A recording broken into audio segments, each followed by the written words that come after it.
Assalamu alaikum. Osama, how you doing, buddy? Amazing. Osama has one of the uniquest cars today in Cars and Coffee. Thank you. He brought in his magnificent golden Bugsy D. What is this? Talk to us about it, man. All right, so Bugsy D is a 350Z that we kind of bought and then cut up and turned into a car-side go-kart for drifting. So it has, you know, your Wisefab suspension in the front, goes left and right. You can get huge angles, and it's just a fun car. The engine is stock. It doesn't need more power. Just, you know, like it's a drift toy.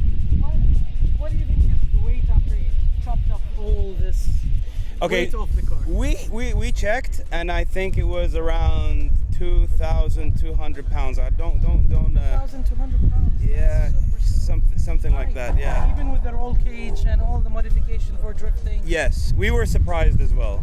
So the car is a 350Z, so she's putting around 200. 250-ish wheel 250. 2,200. So the weight to ratio on this car is crazy. Yeah, it's pretty sick. Yeah, I'm not gonna lie. What was the difficulties to move things around? I see that the radiators are in the back. The car has been shortened. The chassis has been shortened. Yes. What difficulties did you have to modify to this level? So the biggest issues were trying to make everything symmetrical. So when you're making the roll cage, we kind of wanted it to look good as well as be safe. So you were looking for a cube setup, or we could say, or a square setup? Well, Salahuddin from SMS was working with us, and he had a vision. Yeah. He had a vision, and only he knew what he wanted to do, kind of. So we were cutting the car up, doing a lot of work. Casper and I were working on it as well, and the difficulties were, you know, kind of figuring out what to do next and what parts to get, what parts will fit, like how to mount the radiator in the back, like how to, you know, get the ECU done. Like, for example, if you can see inside, you can see the whole fridge, aka fridge, and this whole unit here is basically that's basically the heart of the car. So so all the electronics are just fitted over there. Everything that has to do, and the cool thing about it is that you can unplug everything from the back and you can take it out, because this car obviously it doesn't have a key. It's just, you know, so just electronics to turn it on. Yeah. I love the Samurai hydro brake. We still need a couple of things for the car. We don't have the second brake kit for the e-brake. So that is ready to go, but we just need to get the calipers for it. There's some kind of fine tuning that we still need to do with, like, you know, especially when you're building something like this where it's, you know, meant for living on, you know, high rev limiter. You need to love it. It reminds me of the old bugs, you know, the beach buggies of the 60s, the lights, how short it is, the way it's set up is just made for drift. It's an homage to all of those buggies. I love the LEDs. Yeah, they look great at night. This is the show, the show part of it. Yeah, you can set them up to any color. Would you do it again?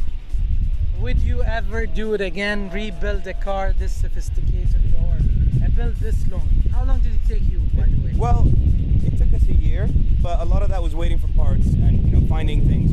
We didn't want to go like too crazy with parts and, like, you know, getting the best of the best of the best. A lot of parts were bought off eBay. I'm sure. So this is, you know, like, we didn't want to spend as much as possible. It's for fun. Yeah, At the end of the day, it's a drift car. You might crash it and you need to build it over and over. Would I build it again? Yeah, well, I probably wouldn't do the exact same thing, but I would do something similar. Like, for example, something like this, but lifted for off-road. That would be amazing. Yeah. That would be amazing to build a new model, a dune buggy. Yeah, exactly. If you want to see this build, you can go to Osama's channel on YouTube. He has a detailed videos about how to build 19 or 20 episodes of how to build this car, from the time they removed the fenders to the time they welded the frame and all the issues they went through. So please, can you please tell our viewers what's the name of your channel? youtube.com/snowcat_SRT. You can also check me out on Instagram as well. You can check out his Hellcat. That's an amazing car. Yeah, right over there.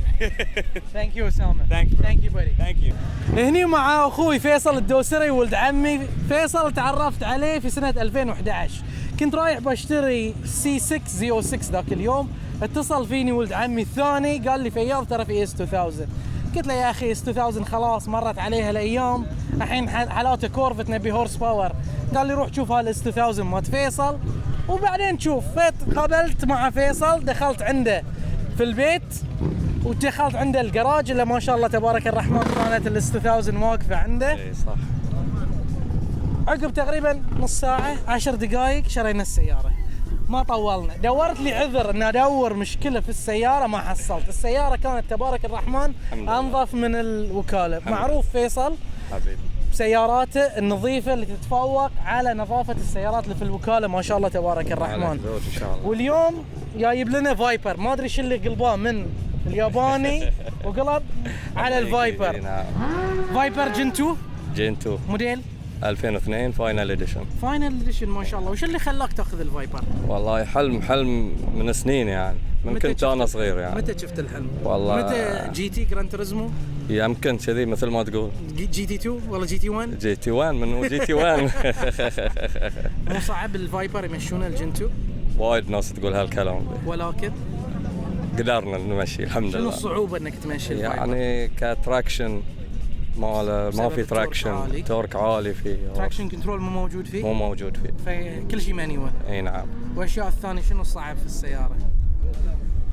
يمكن سامان شوي مو متوفر عندك هنا عندنا. اي نعم بالضبط. توايرها اي حجم؟ توايرها الحين اللي عليها 345 ما شاء الله 35 اي نعم. 18s. هاي متوفرين ولا مو متوفرين؟ مو متوفرين طبعا. فلازم بعد تطلب. لازم طلبية. اي نعم. معروف الفايبر ان الحرارة عندك، هل في الفاينل اديشن في مشاكل عندك ويا الحرارة؟ والله عامة يعني هم حراراتهم الطبيعية يقول لك 3/4 توصل. لا هذه الطبيعي. هاي الطبيعي يوصل. وسمعت ان الحرارة من تحت تجيك من صوب الغير. لا هاي الحمد لله رب العالمين. فما عندك اشكال، تقدر تطلع فيه في الصيف؟ اي نعم تقدر تطلع فيه. طبعا يعني لازم تعدل على المراوح ماله، تزيد عليه حق التبريد. اي نعم. شلون قصتك؟ شلون حصلتي الموتر؟ والله في 2019 حصلتي الموتر، شلون طلعته؟ يعني بصعوبة صراحة. قول لنا القصة. كنت ادور يعني واحد. اي نعم. ما كنت حاط في بالي اني بحصل الفاينل اديشن. اي نعم. فكنت ادور من الانستغرام من شباب من برا، قلت بجيب من امريكا. اي نعم. فحصلته في اصور وحاطين منشن حق راي في حساب في الانستغرام. اوكي نعم. موجود كان في البحرين الموتر؟ لا ولا؟ موجود في السعودية في القطيف. ما شاء الله. اي نعم. اي نعم. وكلمت راعي والحمد لله تيسرت الامور. الحمد لله رب العالمين. شيكت سيارة وتوفقت فيها. الله يوفقك فيها اجمعين ان شاء الله. وش الفرق في الفاينل اديشن والسيارات اللي قبلها كانت؟ شنو كان التغيير اللي موجود في الفاينل اديشن عندك الاي بي اس، نظام اي بي اس فيه. أوكي. اللي قبله ما فيه. طبعا ال 2001 و 2002 هم اللي فيهم نظام الاي بي اس. بس اخر سنتين. اخر سنتين. اي نعم. اي نعم. عندك البريك اللي ورا يفرق شوي عن بعد السنين اللي ورا. فصار له بريك ابجريد. بريك ابجريد. نفس الشيء والله. سسبنشن نفسه. اوكي. الماكينه تحسنت بساتنها غير. اوكي. في الفاينل اديشن والله فورج صارت. تقدر تقول هاي كونفرشن. اوكي. تقدر تقول هاي. كم الاوتبوت مال هذه؟ 450 حصان. 450 تورك و450 حصان كل هذا. اي نعم. اي نعم. الموتر متوازن جدا اذا حطيت له تراكشن. بالضبط بالضبط هذا الكلام. تنصح واحد اذا اخذ فايبر لازم يطالع فيه؟ يعني من خبرتك. طبعا اهم شيء انك تشيك سيارة. طبعا شاصي هاي اول شيء بتشيك. نعم. شاصي بتشيك حرارته، هاي اهم شيء في الفايبر يعني. نعم. كحرارة. هذه حرارة. اي اهم شيء فيه الحرارة يعني تشيك نعم. فيه. وامورك طيبه ما في شيء ثاني يعني. ان شاء الله يعطيك العافية اخوي فيصل. يعطيك سلمك. ما قصرت. عزيز يسلمك ان شاء الله. الله يسلمك. من احلى سيارات البورش هي ال 964. ال 964 انباعت من سنه 89 الى سنه 94 عقب ال 930. ال 930 كان اطول مده حق البورش حق الاير كولد، فهاي كان اول جنريشن من البورش اللي يتبدل ويصير له ابجريد من الاوريجينال 911. كان كل الريفيجنز قبل هاي السياره كان ماينر ريفيجنز، بامبر ريفيجنز، اشياء بسيطه، بس الهيكل كان نفس الشيء. فال 964 كانت نقله نوعيه حق شركه بورش في سنه 89 من الشاصي الاصلي حق البورش. وهني عندنا ال 964 مات اخوي عبد الرحمن خنجي. عبد الرحمن شو اخبارك؟ تمام الله عساك يسلمك. بخير. تمام الله يسلمك. شو اخبار الوضع وياك اليوم؟ والله الحمد لله متجوزين. الحمد لله رب العالمين. والله كيف. خبرنا ليش خذيت ال 964؟ والله هاي كان حلمي يعني اني اخذ 964، خصوصا انا احب البورش، بس يعني ال 964 لها معزه خاصه. السبب؟ السبب انها هي اير كولد ومن احلى الاير كولد بالنسبه لي يعني من ناحيه قصه البادي وانها فروق شكل الموتور. اي بالضبط، فيعني وايد مميزه بالنسبه لي السياره. في ناس يفضلون 993 في ناس يفضلون 964 اللي عاشوا في بالضبط. التسعينات دائما كان الريفايند ونيد فور سبيد بالضبط، والشكل شوي احدث صاير مقارب تقريبا حق 997 وهاي الموديلات. بس ال 964 ستيل كلاسيك وستيل يعني فيها تطور اللي صار عقب فيها تطور، فيها كلاسيك، شكل كلاسيك اكثر. بالضبط. شلون حصلت دي السياره؟ خبرنا من وين حصلت؟ والله السياره هذه خذيتها من اليابان ما شاء الله. بس السياره خليجيه طالعه من قطر، وكاله قطر. شلون وصلت؟ موديل 90 طلعت من الوكاله من قطر، 92 صدروها اليابان. حلو. وحصلتها في اليابان وجبتها من اليابان. هذه قصه بروحها. قصه بروحها قصه بروحها. بس الحمد لله يعني لانها خليجيه فحاولت ناخذها يعني. ماكينتها شنو هذه؟ 3.6 اي 3.6 يدورون هدواره بالضبط. اي فالحمد لله كل شيء ستوك فيها يعني من ناحيه ماكينه انجن كل شيء ستوك. سياره الجير اوتوماتيك ولا عادي؟ لا جير عادي سي 4 هي كاريرا 4. اي نعم عباره 4 ويل. اي 4 ويل درايف. فهي اول سياره نزل عليها الفور ويل درايف. اي لان كان قبل ال 930 ما كان موجود لان حق الجروب بي ال 959 they developed الفور ويل درايف فنزلوها اول مره على ال 964. ايش تنصح حق الاوادم اللي عندها دور بورش كلاسيك؟ شنو الشيء اللي يدورونه فيه؟ والله الدور اهم شيء نظافه صراحه يعني من ناحيه ماكينه من ناحيه بادي من ناحيه هاي الامور. هاي وايد شيء يفرق في الكلاسيك عموما يعني مو بس البورش. واهم شيء انه يهتم يعني السيرفيس ما سيرفيس. هاي في ناس وايد تتخوف من البورشات ال 930 964 ال 993 بسبب الاي سي بسبب الاير كول. لا والله الاي سي يعني الحمد لله من ناحيه لان تطلع في الحر لا تمام الوضع عندك ترى ما عندك مشكله. الحراره بعد عندك يا تمام ما انا في طلعت مره في 930 موديل 83 مع خالي شهر 8 زين طلعت بس في الفريج ورجعت ما قدرت. لا طبخت. لا والله انا طلعت فيها في الحار شهر 8 طلعت صراحه. الاي سي من احسن ما يكون ترى بارد مو باللي يعني حار ولا انه ما يبرد. اي اكيد انصح. اكيد انصح. اليوم والله باكر يشترون. اليوم قبل باكر. يعطيك العافيه اخوي عبد الرحمن ما قصرت. With me is my dear friend Diana. Diana is the car lady of Bahrain. I met her in Dubai the first time. We had so much fun. We had so much fun doing a Mclaren event. It was the 570S almost 2 years ago. They need to do another one. They need to. What's them? Hint. Kano. #Kano. Kano Mclaren. We need another Mclaren event. Another event. Like in Oman this time. Yeah, it's much better. That would be much nice. Yeah, that would be beautiful. Did you drive in Oman Road?